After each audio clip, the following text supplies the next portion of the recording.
रामायण शाब्दिक अर्थ राम की जीवन यात्रा वाल्मीकि द्वारा रचित संस्कृत महाकाव्य है जिसमें श्री राम की गाथा है। इसे आदिकाव्य तथा इसके रचयिता महर्षि वाल्मीकि को आदिकवि भी कहा जाता है। संस्कृत साहित्य परंपरा में रामायण और महाभारत को इतिहास कहा गया है और दोनों सनातन संस्कृति के सबसे प्रसिद्ध और लोकप्रिय ग्रंथ हैं। रामायण के 7 अध्याय हैं जो कांड के नाम से जाने जाते हैं। इसमें कुल लगभग 26,000 श्लोक हैं। 7वां उत्तरकांड प्रक्षिप्त है।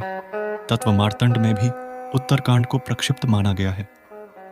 उसके बाद की संस्कृत एवं अन्य भारतीय भाषाओं के साहित्य पर इस महाकाव्य का बहुत अधिक प्रभाव है तथा राम कथा को लेकर अनेकों रामायण रचे गए।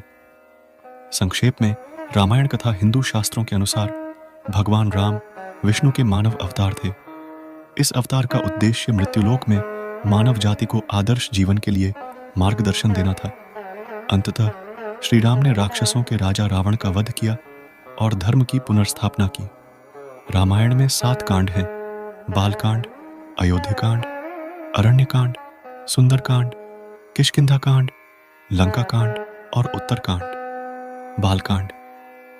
अयोध्या नगरी में दशरथ नाम के राजा हुए जिनकी कौशल्या, कैकेयी और सुमित्रा नामक पत्नियां थीं। संतान प्राप्ति हेतु अयोध्यापति दशरथ ने अपने गुरु श्री वशिष्ठ की आज्ञा से पुत्र कामेष्टि यज्ञ करवाया जिसे कि रंगी ऋषि ने संपन्न किया। भक्तिपूर्ण आहुतियां पाकर अग्निदेव प्रसन्न हुए और उन्होंने स्वयं प्रकट होकर राजा दशरथ को हविष्य पात्र, खीर, पायस दिया जिसे कि उन्होंने अपनी तीनों पत्नियों में बांट दिया। खीर के सेवन के परिणाम स्वरूप कौशल्या के गर्भ से राम का, कैकेयी के गर्भ से भरत का तथा सुमित्रा के गर्भ से लक्ष्मण और शत्रुघ्न का जन्म हुआ। राजकुमारों के बड़े होने पर आश्रम की राक्षसों से रक्षा हेतु ऋषि विश्वामित्र राजा दशरथ से राम और लक्ष्मण को मांगकर अपने साथ ले गए। राम ने ताड़का और सुबाहु जैसे राक्षसों को मार डाला और मारीच को बिना फल वाले बाण से मारकर समुद्र के पार भेज दिया। उधर लक्ष्मण ने राक्षसों की सारी सेना का संहार कर डाला। धनुष यज्ञ हेतु राजा जनक के निमंत्रण मिलने पर विश्वामित्र राम और लक्ष्मण के साथ उनकी नगरी मिथिला जनकपुर आ गए। रास्ते में राम ने गौतम मुनि की स्त्री अहल्या का उद्धार किया। मिथिला में आकर जब राम शिव धनुष को देखकर उठाने का प्रयत्न करने लगे तब वह बीच से टूट गया और जनक प्रतिज्ञा के अनुसार राम ने सीता से विवाह किया। राम और सीता के विवाह के साथ ही साथ गुरु वशिष्ठ ने भरत का मांडवी से, लक्ष्मण का उर्मिला से और शत्रुघ्न का श्रुतकीर्ति से करवा दिया। अयोध्याकांड। राम के विवाह के कुछ समय पश्चात राजा दशरथ ने राम का राज्याभिषेक करना चाहा। तब मंथरा, जो कैकेयी की दासी थी, उसने कैकेयी की बुद्धि को फेर दिया। मंथरा की सलाह से कैकेयी को भवन में चली गई। दशरथ जब मनाने आए तो कैकेयी ने उनसे वरदान मांगे कि भरत को राजा बनाया जाए और राम को 14 वर्षों के लिए वनवास में भेज दिया जाए। राम के साथ सीता और लक्ष्मण भी वन चले गए। रंगवेरपुर में निषाद राज गुह ने तीनों की बहुत सेवा की। कुछ आनाकानी करने के बाद केवट ने तीनों को गंगा नदी के पार उतारा। प्रयाग पहुंचकर राम ने भारद्वाज मुनि से भेंट की। वहां से राम यमुना स्नान करते हुए वाल्मीकि ऋषि के आश्रम पहुंचे। वाल्मीकि से हुई मंत्रणा के अनुसार राम, सीता और लक्ष्मण चित्रकूट में निवास करने लगे। अयोध्या में पुत्र के वियोग के कारण दशरथ का स्वर्गवास हो गया। वशिष्ठ ने भरत और शत्रुघ्न को उनके ननिहाल से बुलवा लिया। वापस आने पर भरत ने अपनी माता कैकेयी की उसकी कुटिलता के लिए बहुत भर्त्सना की और गुरुजनों के आज्ञानुसार दशरथ की अंत्येष्टि क्रिया कर दिया।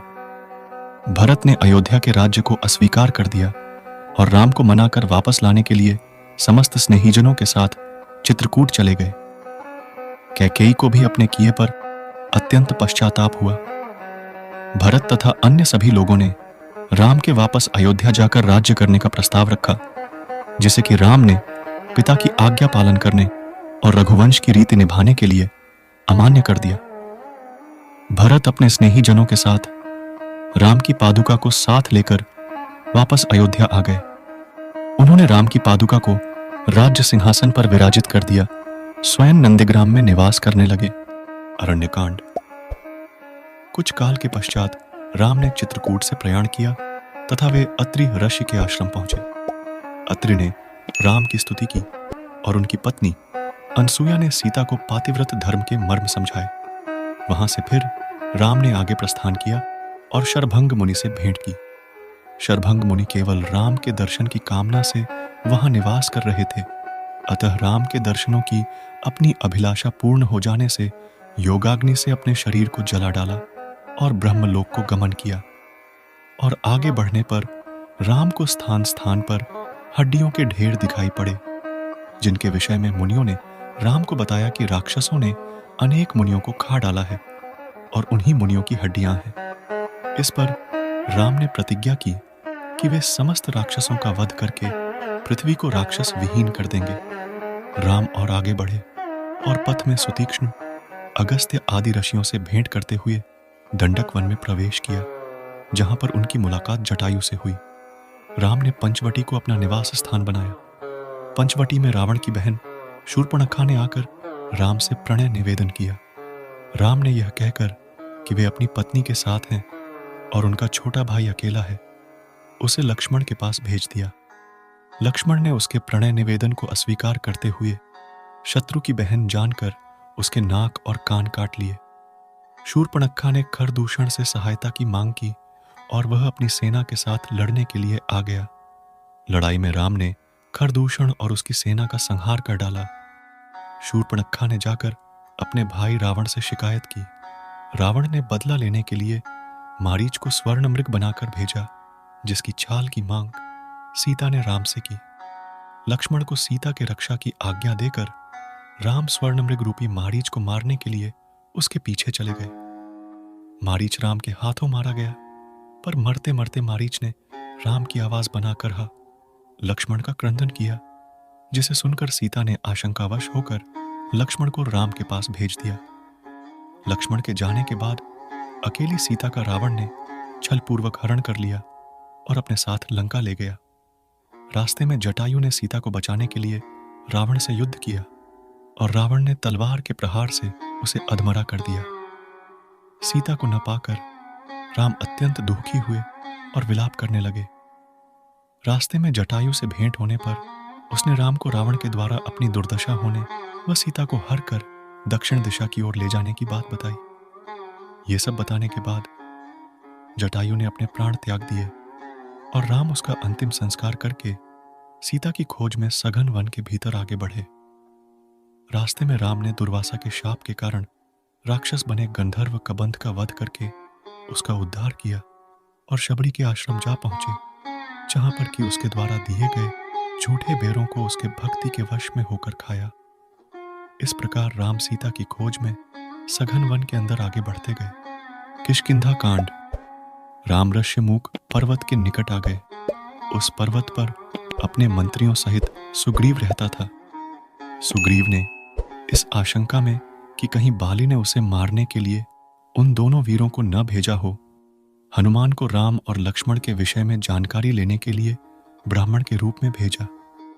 यह जानने के बाद कि उन्हें बाली ने नहीं भेजा है, हनुमान ने राम और सुग्रीव में मित्रता करवा दी। सुग्रीव ने राम को सांत्वना दी कि जानकी जी मिल जाएंगी और उन्हें खोजने में वह सहायता देगा। साथ ही अपने भाई बाली के अपने ऊपर किए गए अत्याचार के विषय में बताया। राम ने बाली का वध करके सुग्रीव को किष्किंधा का राज्य तथा बाली के पुत्र अंगद को युवराज का पद दे दिया। राज्य प्राप्ति के बाद सुग्रीव विलास में लिप्त हो गया और वर्षा तथा शरद ऋतु व्यतीत हो गई। राम की नाराजगी पर सुग्रीव ने वानरों को सीता की खोज के लिए भेजा। सीता की खोज में गए वानरों को एक गुफा में एक तपस्विनी के दर्शन हुए। तपस्विनी ने खोज दल को योग शक्ति से समुद्र तट पर पहुंचा दिया, जहां पर उनकी भेंट संपाति से हुई। संपाति ने वानरों को बताया कि रावण ने सीता को लंका अशोक वाटिका में रखा है। जांबवंत ने हनुमान को समुद्र लांघने के लिए उत्साहित किया। सुंदरकांड। हनुमान ने लंका की ओर प्रस्थान किया। सुरसा ने हनुमान की परीक्षा ली और उसे योग्य तथा सामर्थ्यवान पाकर आशीर्वाद दिया।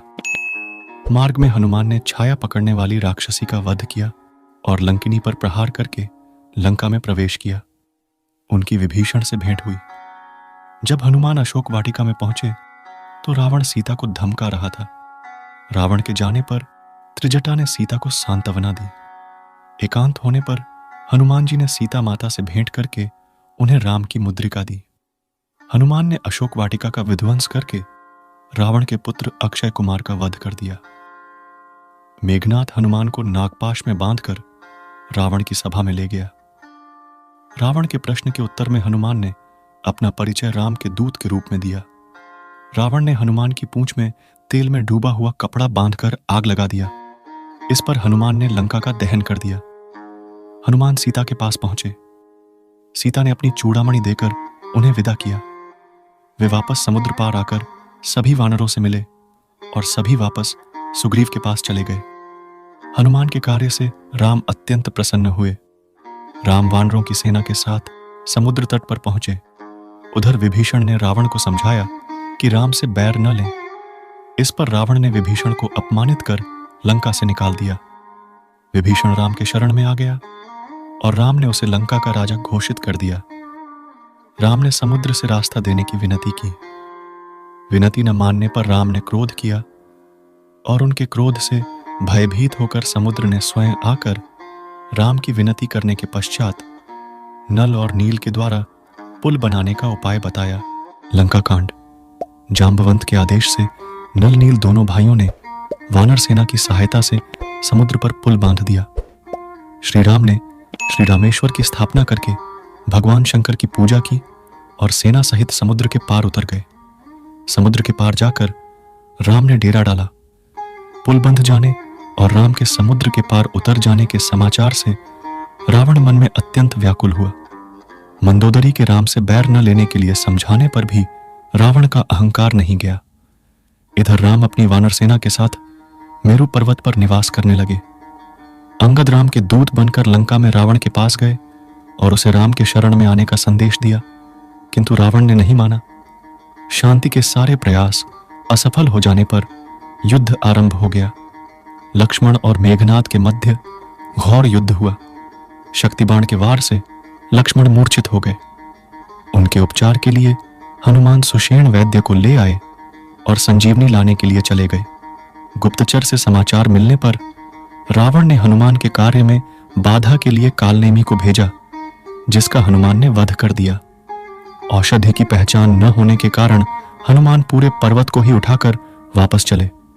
मार्ग में हनुमान को राक्षस होने के संदेह में भरत ने बाण मारकर मूर्छित कर दिया, परंतु यथार्थ जानने पर अपने बाण पर बैठाकर वापस लंका भेज दिया। इधर औषधि आने में विलंब देखकर राम प्रलाप करने लगे। सही समय पर हनुमान औषधि लेकर आ गए और सुषेण के उपचार से लक्ष्मण स्वस्थ हो गए। रावण ने युद्ध के लिए कुंभकर्ण को जगाया। कुंभकर्ण ने भी रावण को राम की शरण में जाने की असफल मंत्रणा दी। युद्ध में कुंभकर्ण ने राम के हाथों परम गति प्राप्त की। लक्ष्मण ने मेघनाद से युद्ध करके उसका वध कर दिया। राम और रावण के मध्य अनेकों घोर युद्ध हुए और अंत में रावण राम के हाथों मारा गया। विभीषण को लंका का राज्य सौंपकर राम, सीता और लक्ष्मण के साथ पुष्पक विमान पर चढ़कर अयोध्या के लिए प्रस्थान किया। उत्तरकांड। उत्तरकांड राम कथा का उपसंहार है। सीता, लक्ष्मण और समस्त वानर सेना के साथ राम अयोध्या वापस पहुंचे। राम का भव्य स्वागत हुआ। भरत के साथ सर्वजनों में आनंद व्याप्त हो गया। वेदों और शिव की स्तुति के साथ राम का राज्याभिषेक हुआ। अभ्यागतों की विदाई दी गई। राम ने प्रजा को उपदेश दिया और प्रजा ने कृतज्ञता प्रकट की।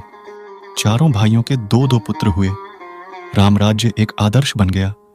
उपरोक्त बातों के साथ ही साथ गोस्वामी तुलसीदास जी ने उत्तरकांड में श्री राम वशिष्ठ संवाद, नारद जी का अयोध्या आकर रामचंद्र जी की स्तुति करना, शिव पार्वती संवाद, गरुड़ मोह तथा गरुड़ जी का काकभुशुंडी जी से राम कथा एवं राम महिमा सुनना, काकभुशुंडी जी के पूर्व जन्म की कथा, ज्ञान भक्ति निरूपण, ज्ञान दीपक और भक्ति की महान महिमा, गरुड़ के 7 प्रश्न और काकभुशुंडी जी के उत्तर आदि विषयों का भी विस्तृत वर्णन किया है।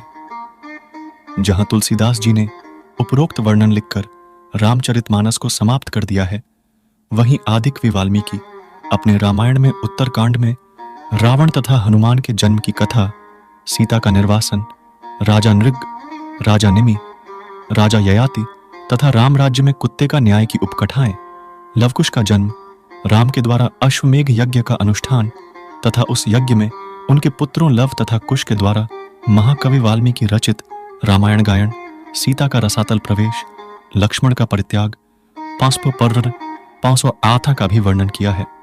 वाल्मीकि रामायण में उत्तरकांड का समापन राम के महाप्रयाण के बाद ही हुआ है। उत्तरकांड को लेकर कई तरह के विवाद भी है। ऐसा माना जाता है कि उत्तरकांड मूल वाल्मीकि रामायण का हिस्सा नहीं है और इसमें कई कहानियां बाद में जोड़ी गई, जो अलग अलग लेखकों द्वारा लिखी गई कहानियों को जोड़कर तैयार किया गया है। उत्तरकांड मूल रामायण का हिस्सा नहीं है, इसको लेकर कई विद्वान एकमत हैं।